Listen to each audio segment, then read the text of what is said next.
William Ruto, tumekusikia leo, umepeana order shoot the protesters.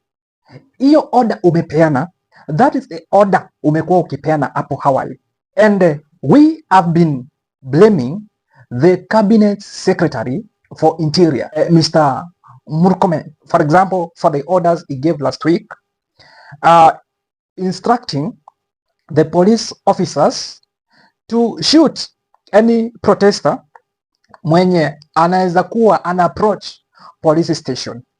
In fact, he said that anybody, kila mtu, anybody, just get me, anybody who will try to access the police station, ati sasa polisi amupige risasi. Sasa Wakenya walishangaa.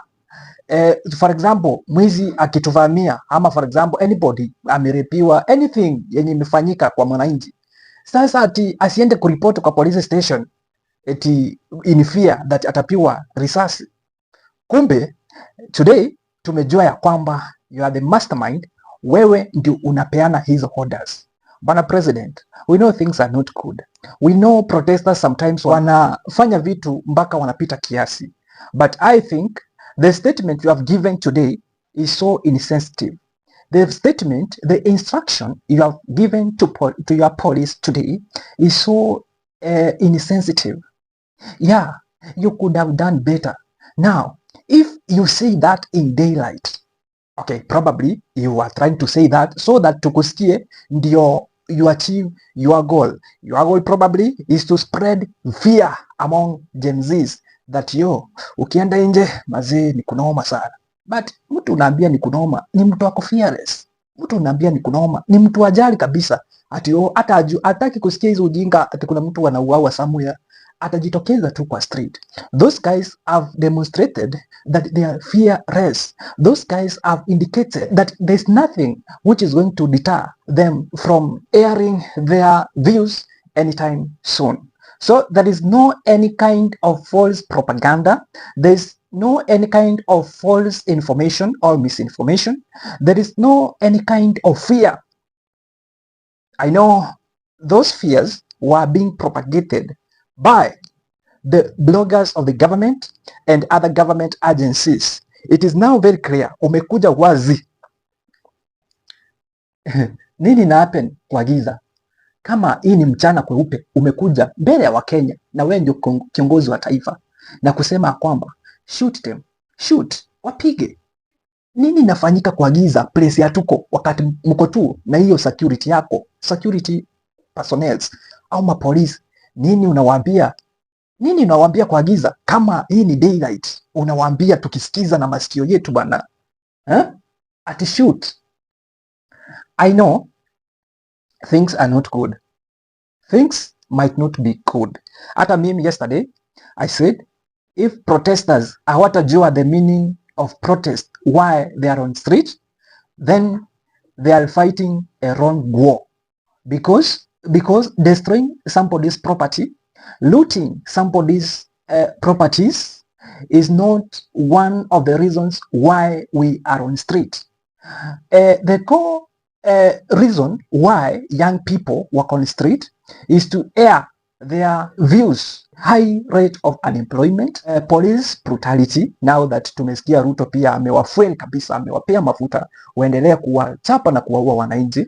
There is illegal arrest and there is high rate of unemployment.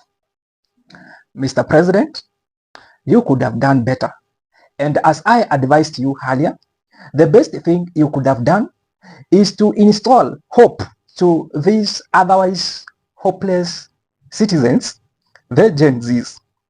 Majority of them ni watu wamemaliza vyuo vikuu ama post high school, wako na vyeti, hawana kazi, employment hakuna kabisa.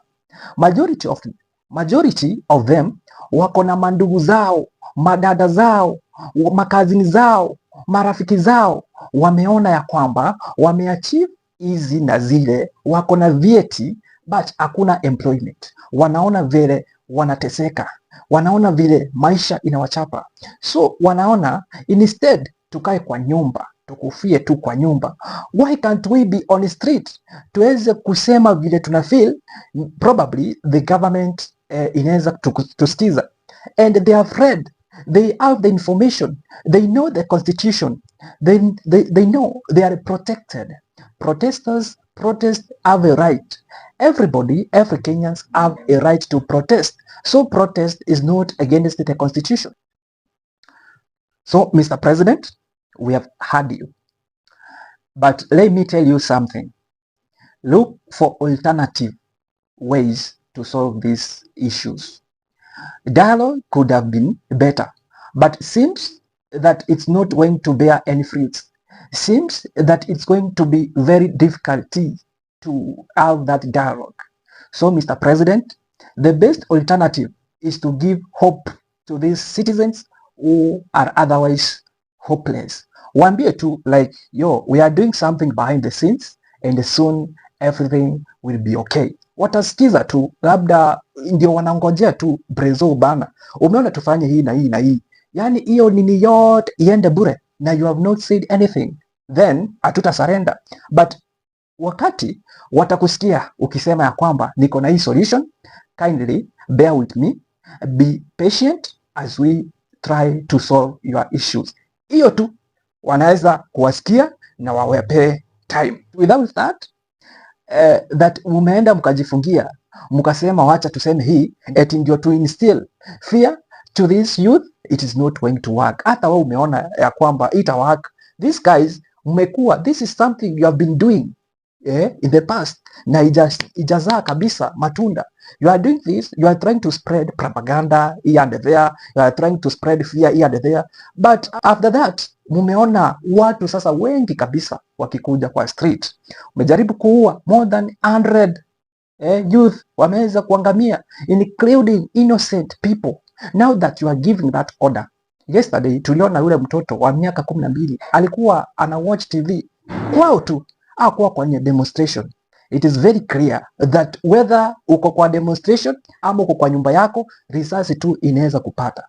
So I think you should use alternative means to solve this issue, which is otherwise escalating into something big than we expected, than we thought. So Prezo, kazi kwako, wape hope, try to solve things.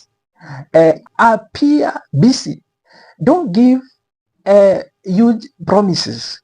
Don't give promises that you can't fulfill. Don't avoid now giving the promises that you see wezi kabisa wezekana. Give promises that you can fulfill.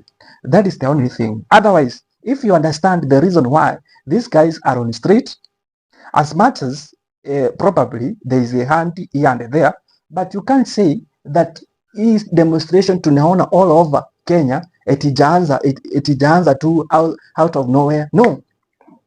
If you try to understand the main root of this protest, then it is going to be easy to solve this. And as I said, the main thing, stop these fake promises. Stop promising heaven. Stop promising heaven when you know there is no heaven. Stop promising heaven only to deliver hell. Ukumbuke Wakenya wako na shida kabisa. Hata hivyo, hata wamekuvumilia sana Prezo. Nakwambia tu ukweli kabisa, wamekuvumilia tu. This youth ni watu ulitumia kabisa kuingia kwa ikulu. Uliwa advise, yani uliwa promise that you are going to do this ABCD. Wakakusikiza, wakasema kwamba enyewe mkombozi ni huyu, kumbe Kenya ni huyu mtu huyu, kumbe ndio alikuwa tunataka atupeleke Canaan. But wakati uliingia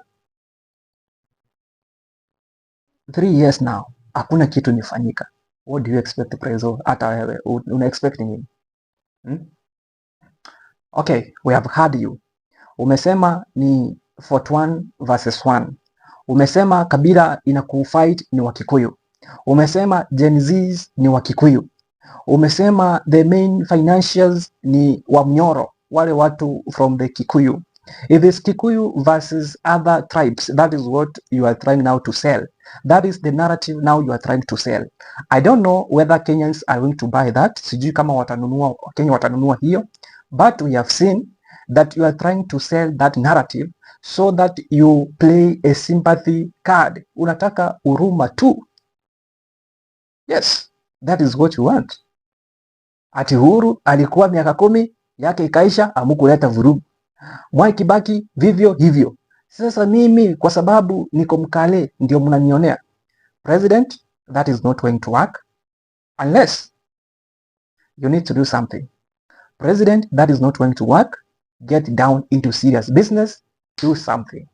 Until then, I'm going to monitor closely to see how things are going to escalate, especially after this strict instruction to police by our God-sent President William Samoei Ruto.